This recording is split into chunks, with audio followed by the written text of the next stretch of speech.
A genuine threat along the lines of what the Nazis imposed on Ukrainian Jews, or a scare tactic? Either way, leaflets handed out to Jews earlier this week in eastern Ukraine led some U.S. officials to use the word chilling. Masked men confronted worshipers leaving a synagogue. The leaflets say that Jews must register with the government and pay a $50 fee.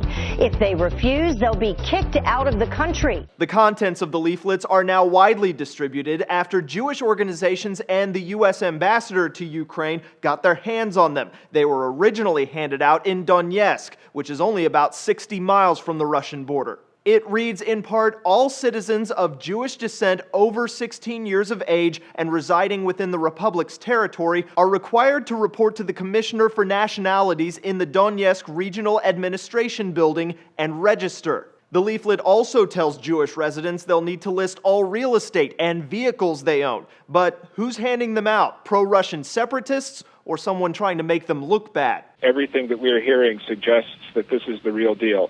And that it apparently is coming from somebody on the ground there among these radical groups.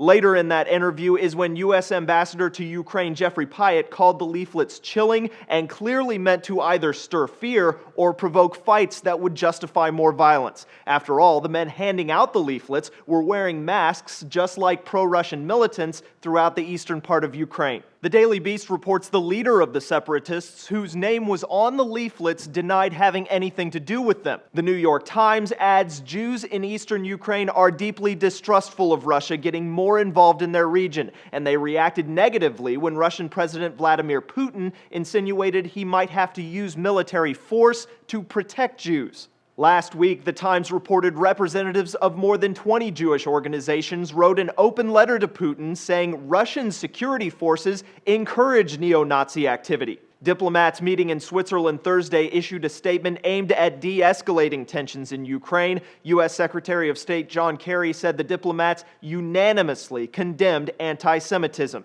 For Newsy, I'm Cliff Judy.